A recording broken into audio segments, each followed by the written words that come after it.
Assalamualaikum warahmatullahi wabarakatuh.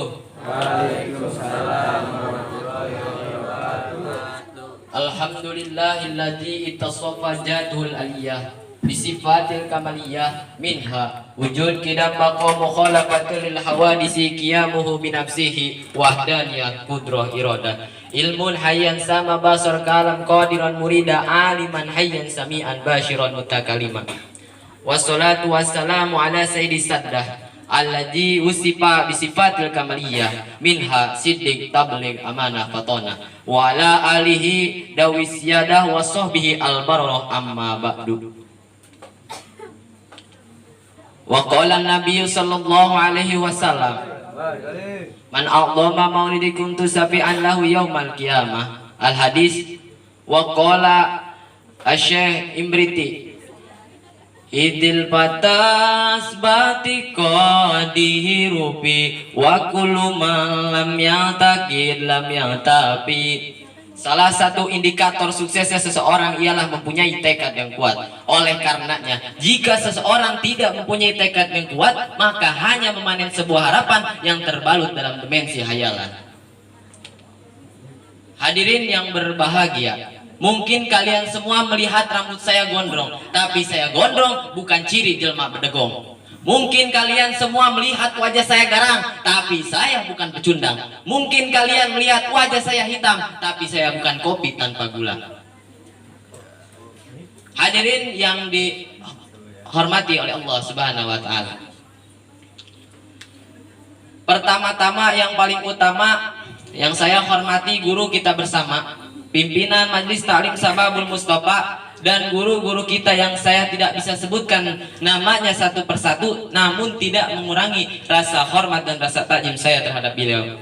Mudah-mudahan guru-guru kita bersama dipanjangkan umurnya, disehatkan badannya, diberkahkan ilmunya, dan mudah-mudahan diberi kesabaran oleh Allah Subhanahu wa taala. Dan tidak lupa pula kepada pemuda-pemudi rekan-rekan saya seperjuangan dengan saya, yang mana mudah-mudahan apa yang Anda cita-citakan mudah-mudahan dikabulkan oleh Allah Subhanahu wa taala.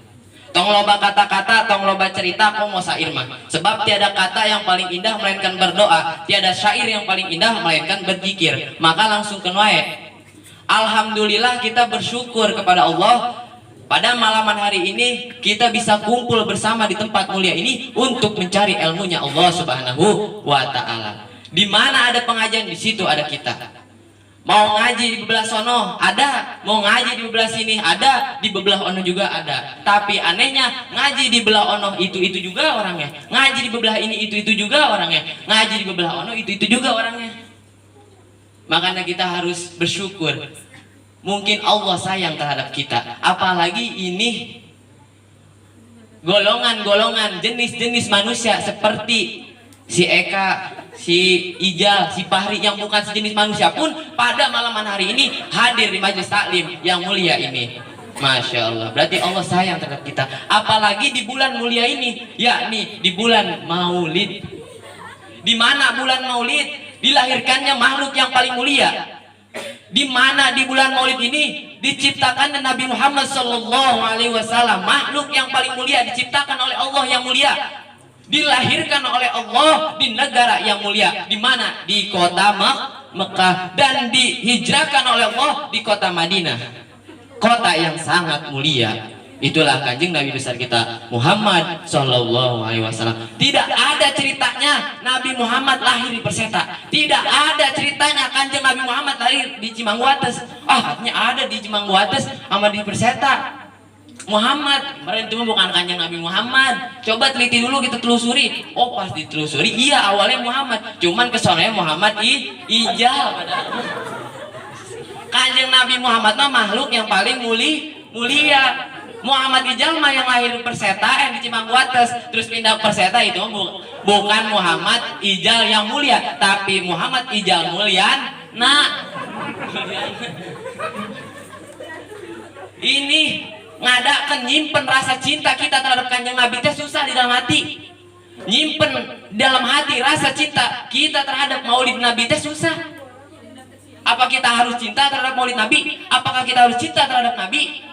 Dijawab, qala al-imam al-muhaddis ad-da'i ilallah Sayyidul Habib Umar bin Muhammad bin Salim bin Hafiz bin Syekh Abu Bakrin bin Salim al-Hadrami.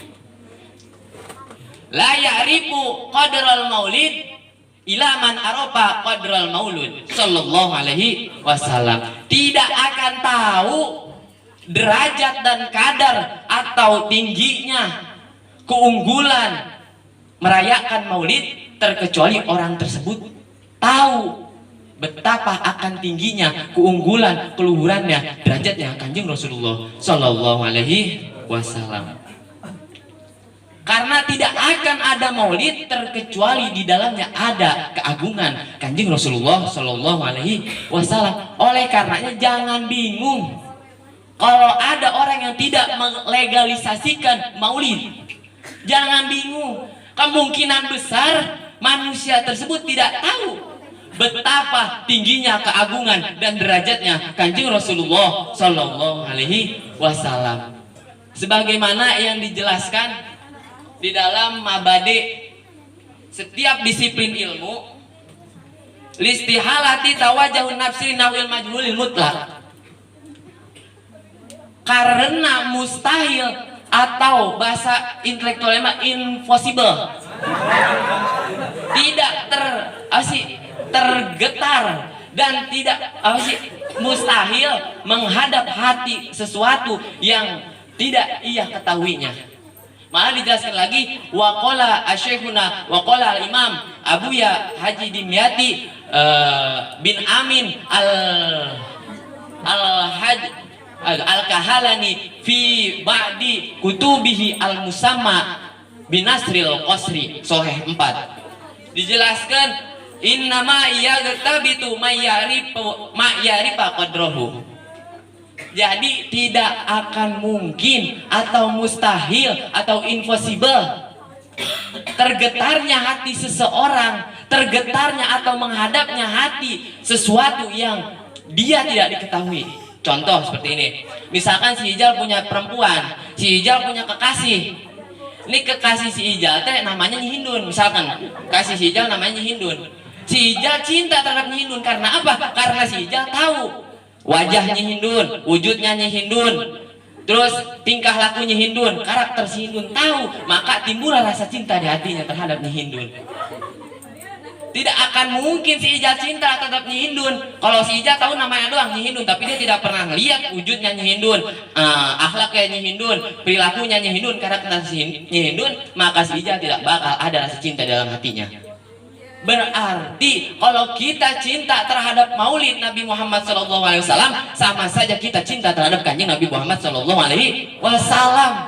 Orang yang mencintai Kanjeng Rasul, maka pasti orang tersebut mengenal siapa itu Kanjeng Rasulullah SAW. Apakah kita harus merayakan maulid? Jadi pertanyaan, apakah kita harus mengadakan acara maulid? Kenapa kita harus kenapa kita harus mengadakan acara maulid? Tidak lain dan tidak bukan untuk menghidupkan hati kita yang mati, untuk menghidupkan hati kita yang lemah, dan untuk menambah cinta kita kepada baginda Nabi Muhammad SAW. Kenapa kudu cinta? Kan begitu jadi pertanyaan. Karena cinta modal besar untuk kita menuju kepada Allah. Karena cinta modal besar untuk kita husul ilallah. Karena cinta modal besar untuk kita dicintai oleh Allah. Yang dimana sejalan dengan implementasi ayat. Mana ayat? In kuntum tuhibbunallah fattabi'uni yuhibbukumullah. Bukan sampai di situ, saudara. Bahkan Kanjeng Rasulullah SAW bersabda yang diriwayatkan oleh Al-Imam Abu Abdullah Muhammad bin Ismail bin Ibrahim bin Mughirah bin Al-Bardijbah Al-Bukhari Al-Jufi Asy-Syafi'i, dan diriwayatkan oleh Al-Imam Muslim bin Al-Hajjaj At-Taisaburi. Gimana beliau berkata? Beliau berkata, la yu'minu ahadukum hatta akuna ahabba ilaihi min walidihi wa walidihi wan nasi ajmain. Tidak akan sempurna iman kalian semua, kata Nabi Muhammad SAW, terkecuali kalian semua mencintaiku, terkecuali kalian semua menyayangiku daripada keluargamu, terkecuali kalian semua mencintaiku daripada anakmu, daripada saudaramu, bahkan anakmu yang menjadi darah dagingmu. Seperti siapa? Contohnya seperti Al-Habib Muhammad Rizik bin Syihab. Habib Rizik mah rela hilang keluarga, rela hilang harta benda, bahkan rela hilang keluarganya, rela hilang anaknya yang menjadi darah dagingnya. Karena apa? Karena Al-Habib Muhammad Rizik sudah tenggelam dalam lautan cinta kepada Nabi Muhammad SAW. Kita dari tadi membahas cinta, cinta, dan cinta. Apa itu cinta? Pasti anak muda zaman sekarang tahu pastilah cinta mah, cuma tidak tahu apa itu arti cinta. Cinta, cinta, cinta, weh. Oh, Hindun kata si Ijal kan. Aku cinta padamu. Ini para alimil ulama kebingungan untuk mencari definisi, yaitu hakikat cinta. Pada kebingungan ulama, tapi ada diterangkan di suatu kitab karya yang monumental. Siapa itu? Yakni seseorang hujatul Islam, Qutbul Ulum, yakni Al-Imam Abu Ahmad bin Muhammad bin Ahmad Al-Ghazali At-Tusi, lahir pada tahun 450 Hijriah, wafat pada tahun 505 Hijriah. Di dalam kitabnya itu Ihya Ulumuddin, tolong jelaskan rada tinggi-tinggi Ulumuddin mah halaman 292. Di situ dijelaskan di dalam bab mahabbah, dijelaskan kata Imam Ghazali apa? Syai'un la yumassul wa la yubsaru wa la yusma'u wa la yusammu walakin yuhassu. Katakan Rasul, kata Imam Ghazali apa? Cinta itu sesuatu yang tidak bisa diraba, sesuatu yang tidak bisa didengar, sesuatu yang tidak bisa dilihat, sesuatu yang tidak bisa dicium, tapi bisa dirasakan getarannya dengan hati. Itulah cinta. Jadi cinta itu tidak bisa diterka oleh panca indera yang 5. Abstrak itu cinta itu. Pertanyaannya bagaimana agar kita bisa cinta terhadap baginda Nabi Muhammad SAW. Kalau kita pengen merasa di dalam hati kita ada cinta terhadap kanjeng Nabi, kita ikuti perintahnya dan jauhi larangannya, atau mengikuti ucapan lisan mulia kanjeng Rasul dan mencontohkan akhlak mulia kanjeng Rasul, atau kita membaca namanya di setiap hari. Seperti si Ijal lagi contohnya. Si Ijal cinta sama Hindun, pasti si Ijal itu setiap hari ngomongin Hindun, oh Hindun di mana kau berada, pasti kan gitu. Sama seperti kita cinta kepada kanjeng Rasul, setiap hari kita baca sallallahu ala Muhammad, sallallahu ala Muhammad, sallallahu ala Muhammad. Di rumah we deh kan sallallahu ala Muhammad, kirang barang 100 kali atau di rumah. Itu bukti cinta kita terhadap kanjeng Rasul, sebut namanya, atau kita banyak membaca sholawat padanya, atau kita apalkan khususiat kanjeng Rasul yang mana dijelaskan dalam kitab Maulid Marhaba Wardoy. Allahumma sholli wa sallim wa barik alaihi lam yatalim qatu taha mutlaqan abada wa mata sa'abas lam fil mada jamani. Nabi kita tak pernah ngimpen jima adanya, dan ia pun tak pernah menguap selamanya. Nabi kita mah agak pernah mimpi jima. Nabi kita tidak pernah mimpi jima. Kenapa? Karena Nabi kita mulia. Tapi kita setiap hari, hampir setiap hari mimpi jima. Karena apa? Di pikiran kita jima, dan jima. Atau jangankan kita mah jima pikiran kita mah, karena pemuda zaman sekarang banyak yang ngelakuin gitu. One-one di luar nikah, homya di luar nikah, popocoy di luar nikah, banyak zaman sekarang mah. Kanjeng Rasul mah jangankan melakukan, mustahil Kanjeng Rasul mah. Mimpi pun nggak pernah Kanjeng Rasul mah. Dan Kanjeng Rasul tidak pernah menghoai. Hoai teh hoap, tahu hoap gitu? Nggak pernah Kanjeng Rasul mah. Kalau kita hoai teh 40 setan masuk dalam diri kita. Makanya ada cara ya kalau kita hoai. Begini caranya, agar setan yang di dalam diri kita tidak masuk.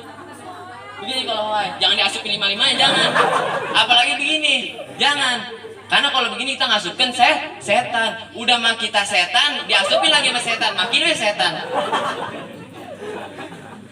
Jada min hudawabu falam tarab wa ma waqa'at dubabatun abada fi jismihil hasani. Satwa-satwa yang gesit tidak mabur darinya, dan lalat pun tak pernah hingga pada dirinya.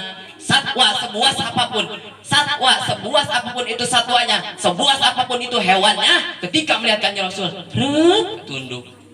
Malah ada banyak hewan yang ketika ketemu Kanjeng Rasul mengucapkan salam kepadanya. Masya Allah. Karena apa? Karena Kanjeng Rasul mah tidak pernah menyakiti hewan, apalagi manusia. Hewan aja nggak pernah sakitin, apalagi manusia. Kita mah manusia sering disakitin, apalagi hewan. Kucing baru masuk dalam pintu, baru kaki satu dong mulai digebes we kan kita mah. Acak-acak we kita mah. Dan Kanjeng Rasul mah dan lalat pun tak pernah hingga pada diri Kanjeng Rasul. Kenapa lalat tidak pernah hingga pada diri Kanjeng Rasul? Karena lalat malu terhadap Kanjeng Rasul. Tapi ada Muhammad yang orang perseta mah, Muhammad Ijal. Itu mah resep lalat ke dia. Dia mah bukan lalat yang biasa, lalat yang hijau. Bekas teh kebo teh. Untuk kata lalat teh, buset teh si Ijal. Ini bocah roman-roman buka tai kebo, makanya gue demen kata lalat gitu sampai ngomong gitu pan si Ijal. Bi khalfihi ka'ama min ruyatun sabatat wala yura asrubauli minu fi alani. Ke belakang ke depan sama penglihatannya, tidak terlihat dari bekas buang hajatnya. Ke belakang dan ke depan penglihatan Kanjeng Rasul sama. Seperti mana ketika Kanjeng Rasulullah SAW mau dijolimi oleh golongan Quraisy. Siapa itu? 3 oknum edan. Siapa 3 oknum edan? Apakah Ijal, Fahri, sama Eka? Bukan. 3 oknum edan ini yakni Abu Jahal, Walid bin Nador, terus sama siapa lagi satu lagi tuh? Udah, pokoknya itu 3 oknum edan pokoknya mah. Menanggulangi 3 oknum edan, itu 3 oknum edan. Menyuruh siapa yang mau menjolimi Kanjeng Rasul dan siapa yang mau membunuh Kanjeng Rasul. Ada siapa yang jawab? Suraqah bin Malik. Dia mau membunuh Kanjeng Rasul. Ketika Kanjeng Rasul lagi berjalan, dari belakang Suraqah bin Malik lewat, naik kuda. Kanjeng Rasul, karena Kanjeng Rasul mah ke depan ke belakang sama penglihatannya, Kanjeng Rasul tahu di belakang ada yang mau jolimi Kanjeng Rasul. Maka Kanjeng Rasul berdoa kepada Allah. Dan ketika mau dijolimi Kanjeng Rasul Suraqah bin Malik, kaki kuda tersebut menceblos dalam tanah. Minta ampun Suraqah bin Malik, diampuni oleh Kanjeng Rasul. Begitu lagi malah ngejolimi Kanjeng Rasul sampai 3 kali, baru Suraqah bin Malik balik. Karena apa? Karena Kanjeng Rasul mah penglihatannya dari depan dan belakang sama penglihatannya. Tidak terlihat dari bekas buang hajatnya. Kanjeng Rasul mah nggak pernah buang hajat. Sekali pernah buang hajat kan keringat doang Kanjeng Rasul mah. Agak pernah buang hajat. Ini mah ada orang Bogor katanya ngaku nabi. Katanya dapat wahyu di mana? Gunung Bunder. Buset, Gunung Bunder. Kayaknya Budi Agung dapat wahyu di Gunung Bunder. Allahu Akbar. Kalau ada orang zaman sekarang ngaku nabi, tanya, masih berak gak? Kalau dia masih berak, tampol kepala belakangnya. Kalau kagak gedor tulang iganya. Kebiasaan emang tuman. Banyak orang yang ngaku-ngaku nabi. Wa qalbuhu lam yanam wal ainu qana asad wala yuradillu fi samsi jufatoni. Tidak tidur hatinya, walau tidur matanya, tersorot matahari, tak tampak bayangannya. Kanjeng Rasul mah tidak tidur hatinya walau tidur matanya. Kanjeng Rasul mah kajenting mata tertidur tapi hatinya melek. Kalau kita mah tidak tidur, kita mah kalau kita udah tidur matanya, komo hatinya. Tuh kalau kita begitu, mata tidur komo hatinya, atau mata melek hati kita merem. Ini Kanjeng Rasul mah walaupun mata tertidur tapi hatinya selalu melek. Kanjeng Rasul mah wala yujillu pisam si jufatoni, tidak tidur tersorot matahari tak tampak bayangannya. Kanjeng Rasul mah ketika kesorot matahari tidak tampak bayangannya. Karena apa? Karena cahaya matahari menyenteri Kanjeng Nabi kalah cahaya dengan cahaya Kanjeng Nabi Muhammad Shallallahu Alaihi Wasallam. Matahari gak malu nyenterin Kanjeng Nabi mah. Masya Allah, itulah Kanjeng Nabi Muhammad Shallallahu Alaihi Wasallam. Lanjutkan fauqad alata kauman jalasu indal wiladati sib ya jabi mutatami, dengan kaum yang duduk lebih tinggi bahunya seperti yang sudah dihitan waktu lahirnya, dengan kaum yang duduk sama tinggi bahunya. Kanjeng Rasul mah Kanjeng Rasul disandingkan sama orang yang paling tinggi ketika duduk bersama Kanjeng Rasul, bahunya lebih tinggi dari Kanjeng Rasulullah Sallallahu Alaihi Wasallam. Tinggian Kanjeng Rasul seperti yang sudah dihitan waktu lahir ya. Jadi Kanjeng Rasul mah dubrak di alam dunia langsung udah dihitan, udah sunat. Hajil khosoi sofa fajahatakun amina min sarinari wasurroki wa mimi ani, segera apalkan olehmu ini khususiyatnya bisa aman dari api dan semua musibahnya. Apalkan olehmu ini khususiyat Kanjeng Rasulullah Sallallahu Alaihi Wasallam, maka akan diamankan oleh Kanjeng Rasulullah nanti di akhirat, bakal diamankan dari api neraka. Kita apal ini khususiyat Kanjeng Rasul, maka bakal diamankan dari api neraka. Berarti kalau kita diamankan dari api neraka, bakal diasupkan kemana? Ke surga. Masya Allah. Inilah Kanjeng Rasul, orang yang paling berjasa di alam dunia dan orang yang paling berjasa di akhirat. Sebab Kanjeng Rasul ketika di alam dunia, umat Kanjeng Rasul yang masuk ke surga tanpa hisab jumlahnya ada 70.000. Sedangkan di daerah Bogor, seluruh masyarakat Bogor kurang lebih 15 juta. Ini baru 70.000. Masuk mah ini orang peserta teh. Masuk mah ini kayaknya. Mau kayaknya mah ya. Masya Allah, terus jenis kayak gini-gini mah mau sih. 70.000. Makanya Kanjeng Rasul protes pada Allah, ya Allah, sian ini umat saya. Si Ija udah mah ya ceking kecil, ntar ceburkan ke neraka. Ya Allah, kalau udahlah, sian ya Allah. Tambahin lagi ya tuh, tambahin lagi. Oh, iya saya tambahin Muhammad dari 70.000, satu orangnya bawa rombongan 70.000. 70.000 kali 70.000 berapa? 4 miliar 900 juta, kurang lebih segitu. Kita katakan 5 miliar. Kayaknya orang Bogor campur orang Jakarta juga ada 5 miliar ya? Ada mah ini? Pokoknya se-Indonesia nih. Sedangkan dari zaman Kanjeng Rasul sampai zaman sekarang udah 1440 tahun. Ya sekitar ada 10 miliar mah masyarakat manusia yang di alam dunia. Ini baru 5 miliar. Ini asuk mah ini masyarakat peserta teh. Masuk mah. Makanya Kanjeng Rasul protes lagi kepada Allah, ya Allah, atau segini tambahin lagi ya Allah. Ini si Sian, ini si Fahri, aduh, gua udah mah kebakar makin. Astagfirullah. Lo kata Kanjeng Rasul, kata Allah teh, ya Muhammad, ya udah saya beri. Yaitu kata Allah Subhanahu wa taala ditambah lagi, yaitu dengan 3 serogan. 1 serogan Allah alam bisawab, 1 serogan 10.000 orang, 2 serogan 20.000 orang, 3 serogan 1 triliun. Masya Allah. Kita mah berharap mudah-mudahan kita dapat serogan yang 3 ini. Amin ya Allah ya Rabbal alamin. Tuh Kanjeng Rasul mah membela umatnya ketika di alam dunia.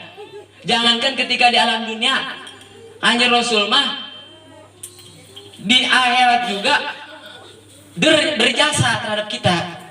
Sebab kata Allah Subhanahu wa taala, ketika neraka dan surga mau ditutup oleh Allah, Muhammad, ini surga mau saya tutup. Mau aku tutup ini surga. Coba lihat, kamu mau masuk gak? Lihat apakah ada umatmu di dalam. Pintu surga ada 8, pintu neraka ada 7. Kanjeng Rasul melihat umatnya takut ada yang di neraka. Masuk Kanjeng Rasul bersama malaikat Malik menjaga pintu neraka. Panas ya Kanjeng Rasul? Mual Kanjeng Rasul mah. Apalagi malaikat Malik menjaganya, mual. Kanjeng Rasul masuk dari pintu pertama sampai pintu ketujuh. Pintu neraka pertama sampai pintu neraka ketujuh masuk, plus dibuka oleh Kanjeng Rasul. Pas dilihat orang perseta semua, Allahu Akbar. Orang perseta semua. Kata Kanjeng Rasul, siapa kamu? Basri gitu. Insya Allah. Kata Basri. Si Ijal mana? Kata Kanjeng Rasul. Oh no, si Ijal paling bawah. Buset, si Ijal paling bawah, paling keraknya mana si Ijal. Allah, diangkat sama Kanjeng Rasul. Itulah yang dinamakan syafaat nanti di yaumil kiamat. Syafaat nanti di akhirat buat kita. Kanjeng Rasul berjasa di dunia dan di akhirat. Maka apalkan khususiyat ini.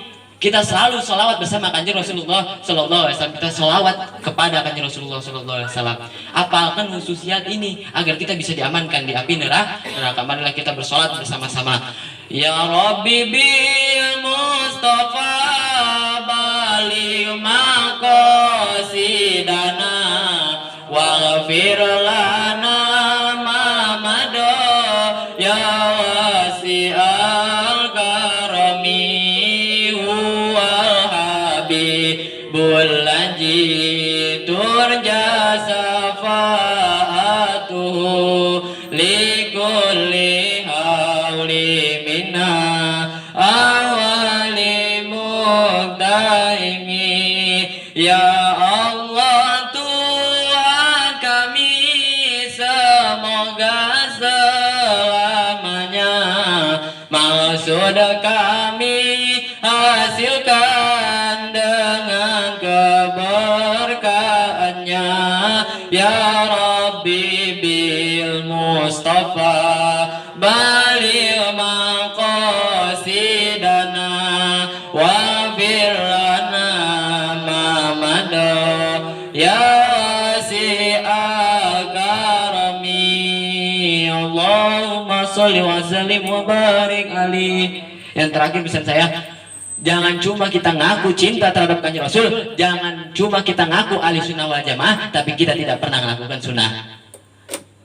Orang ngaku ahli sunnah wal jamaah, orang ngaku orang teh cinta ke Kanjeng Rasul, tapi orang cinta ke Kanjeng Rasul kagak melakukan sunnah, kagak melakukan jamaah, tidak melakukan perilaku Kanjeng Rasul. Cita-cita mah hayang ke surga, tapi ai sholat tara sia tolol lain. Ini bukan buat kalian semua, ini buat diri saya pribadi. Mudah-mudahan khususnya saya pribadi bisa menjadi orang yang lebih bertakwa dan beriman kepada Allah, dan mudah-mudahan umumnya kalian semua menjadi manusia yang lebih bertakwa dan iman kepada Allah Subhanahu wa taala. Mungkin segitu saja yang bisa saya sampaikan. Dari Jun nih men, bukan Superman apalagi Batman. Wassalamualaikum warahmatullahi wabarakatuh. Waalaikumsalam.